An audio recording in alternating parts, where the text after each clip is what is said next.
All right, welcome to the You Can't Say That in Church podcast. My name is Derek Minor. And I'm Parris, Chariz, live from the Batcave. What it do? What we talking about today? What up, though, man? So today, let's get into it as we normally do, man. The Epstein files.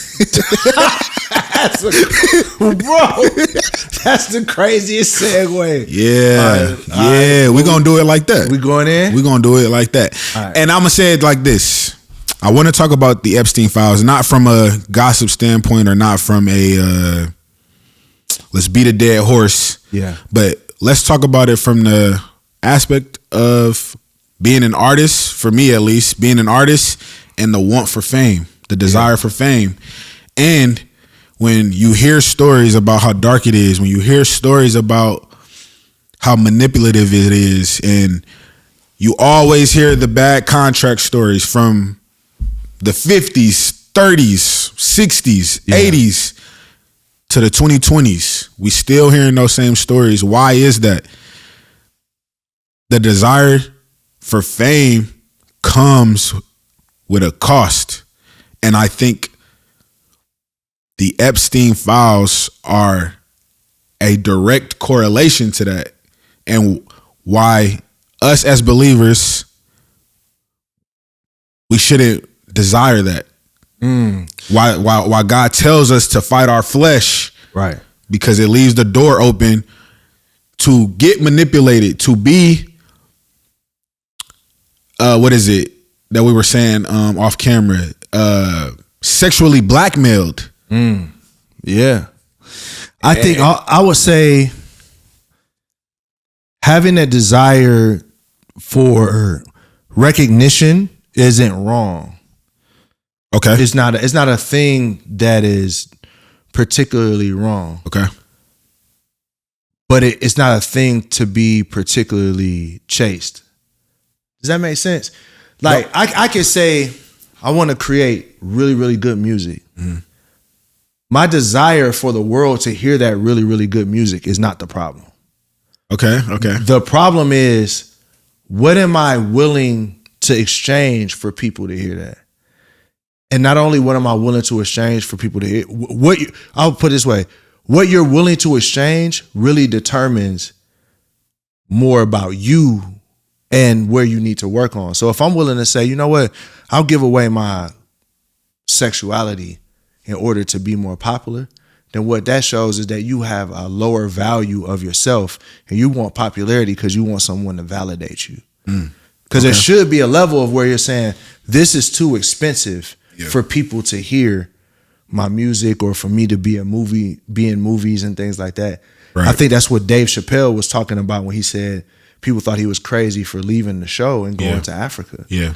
But what he said was, I had a price and I had, like, I won't exchange this for popularity. And for him, that was putting on a dress. He was like, I'm not putting a dress on.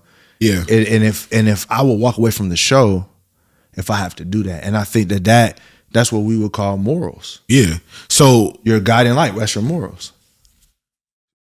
So why isn't, so I can have a desire, but it's about a cap on the desire. Is that more so what you're saying? Like the natural desire isn't wrong, but like sex, God created sex. So sex isn't wrong with this cap, with the cap of marriage, with the cap of me and my wife have made a covenant under God and with our state, and these things are the guidelines for you to enjoy sex. Yeah, in a godly manner.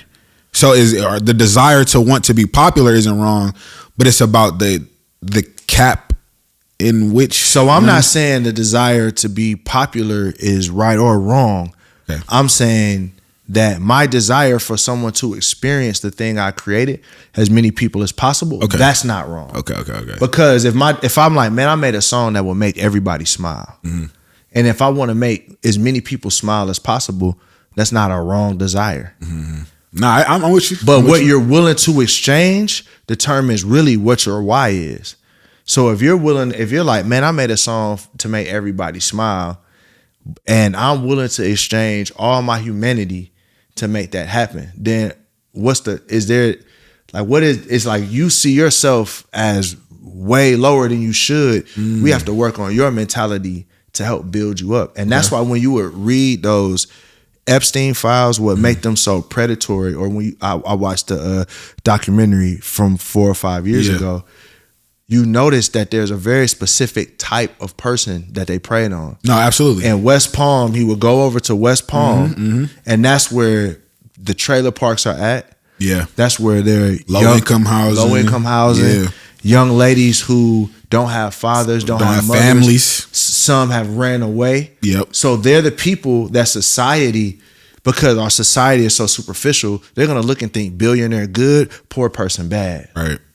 Which James tells us not to do that in the Bible, by the way. Don't let the rich man sit up front and make the poor person sit in the back. That's what James said. But society does that. Yeah, it's opposite. Society does that. So then those young ladies say, this billionaire did this to me. And we think there's no way that billionaire would exchange his morality to do this to you. You're the liar. We're finding out that those young ladies weren't liars. Wow. We're finding out that those young ladies weren't liars, and it shows how the world really views people with money and people without money. So I'm saying all of that to go back to the original point. Like, their desire to have money and be secure and be around somebody that's popular, like, that's not the issue. Okay. No, I'm with you. The issue is one, those young ladies first were preyed upon by someone who was taking and manipulating that desire and breaking it for his own satisfaction. Yeah. And just to be clear, I wasn't saying that the ladies had a desire to be famous or rich, but just correlating it with myself and the want to fame and maybe having to exchange my or coming with the decision to exchange my humanity or my sexuality in order to gain this popularity or this financial status. But it's very much the same. No, absolutely. When you think about it, so let's talk about, if we want to go from the art perspective, let's talk about the people that Diddy grabbed. For sure. He grabbed people that wanted an opportunity. Yeah. They wanted an opportunity. And then he sits, and it would seem that he sits in front of them and says, well, how bad do you want it? Right. Or you don't want it bad enough if you ain't da-da-da-da. Yeah. So now you have to think, and I think, or people like that get off on making you choose to drop your morals and your comfortability to please them. That's the thing they get off on. It's not the sex. It's not the sex. The sex or the act is a vehicle. It's a vehicle to get the real job done, which is, I want you to break. Wrong. And I want to experience you breaking. Wow. That's their sex in a sense. Yeah. I want to experience you breaking. That's where the humiliation comes from. Right. That's the humiliation ritual. So on and so forth. That's interesting. And I think, and I wanted to talk about it from that perspective, because when I was seeing it on Twitter, when I was seeing it on Threads, when I was seeing it on YouTube, that was one of the first thoughts I had. Like, man, like, at the end of the day, I'm grateful that God kept me out of certain situations or closed certain doors where I couldn't get further along with my music, because the mind that I have now, I think the mind that I had when I was first starting at 22, I probably would have exchanged, not necessarily my sexuality, but I would have exchanged my humanity and my morals as far as wanting to be married or have a family. I would have exchanged, and I'm not saying I would have, but I think I was way weaker.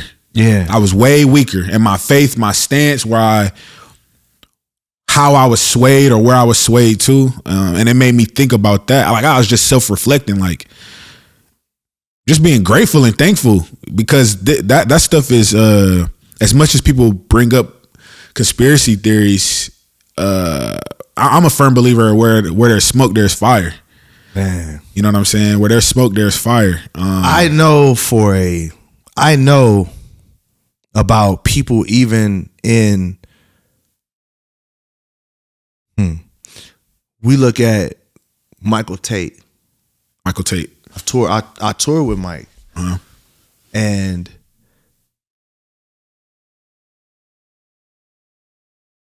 it's sad because people enabled him. Mm-hmm. If you've ever been on a tour before, and if you've ever been in the music industry, you know, it's going to be really, really hard to hide some of the things they say that man got away with, being in that close proximity. You know? Yeah. I've heard of executives that have hit on women and held their contracts or tried to hold their contracts over their head and somewhat blackmail. Right. I've heard of those things happening. Yeah. In circles around. And that's why it's always been important for me to be independent. Yeah. So I'll say this, there's a lot of people that think, oh, the music industry is all just pedophiles. And no, that's a certain brand. For sure. That it's like, if you want to go get in league with them, yeah, you just got to know that's a possibility. Yeah, that's the ladder you got to climb. But not every possibility is that way. Just some people, that's the price for admission when you work with them. The people I've worked with, I've been blessed to have partners that have been like, you know, hey, we just want to see a return on our investment. Right. That ain't always as sexy. That's not always, it doesn't always help you elevate the fastest. But man, it's the safest to keep your humanity in check. Yeah. Intact. Yeah. It's definitely was the route for me. No, for sure. No, definitely. Same for me. And I definitely had to pivot in that way of because I didn't necessarily understand where you was coming from at first as far as the desire. But once you explained it, I definitely got that. And I think it didn't go away, but it definitely changed in a sense of I feel like if I'm going to do this, I have to do it how God is asking me to do it, not by looking for a handout or looking for someone to hand me $1 million so then I can get all of my ideas off. So now we talking vanity there at that point. You know what I'm saying? Yeah. Exactly. Yeah. Like my whole ordeal or my whole faith is somebody's going to give me the money I need so I can get my ideas off. And now it's like, no, like, you know what I'm saying? My pastor, Michael Todd, he would say, all you have is all you need. That's it. All you have, like God put the gift inside of you. You have, like, use what you have in front of you. You don't need, instead of focusing on what you don't have, focus on and build and craft what you do have. Be prepared for God to make the way, and it'll, you know what I'm saying, it'll come to you. Now, how long I think that's another part too, is people feel like they waiting too long, so I'm gonna make it happen. And I feel like I got into that place where I wanted to make it happen. But it's like, no, being content and then that's understanding my why. But I was gonna say, and then that's the question that we have to ask ourselves: waiting too long for what? What is the end result? So, and being a person that has in the past been addicted to fame or the praise of other people, I can tell you for a fact, if that is your guiding light, you will never arrive. Because you will never have the love of every person on earth. Right. And that, even that wouldn't satiate that desire. That desire is bottomless. But if your perspective is shifted to, man, I've made something that I believe is valuable and I want as many people to hear it as possible, then now that's also, the work never stops, because it's like, man, there's always somebody else that can benefit from the message God has put in me. For sure. So I'm not out here doing this just because I want to be in everybody's limelight and they say, oh, how great is Derek? Yeah.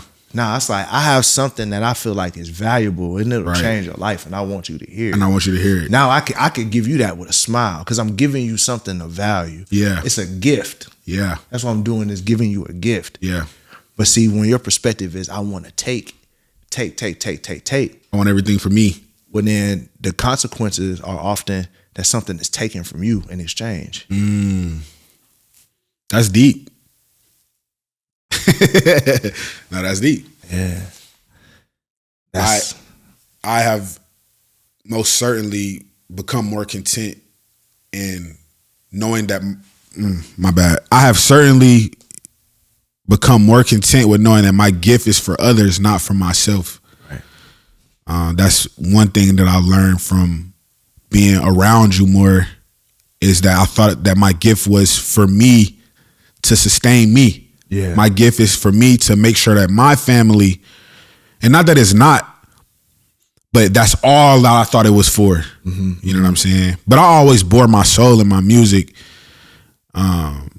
So I knew it was for other people, because I knew I'm not the only, you know what I'm saying? I ain't the only person going through these things or have gone through these things. But once I understood the perspective of my gift is not for me, it is obviously to give praise, but it's to help my fellow brother and my fellow sister. It has made it easier to work and grind. Yeah. You know what I'm saying? Grinding is more enjoyable now. Because whoa.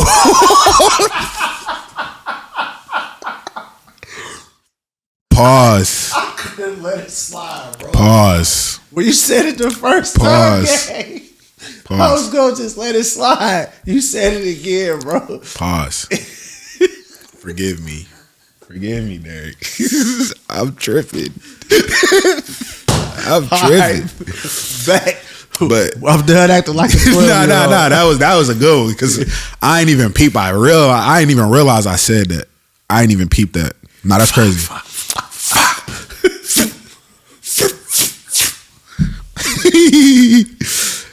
Nah.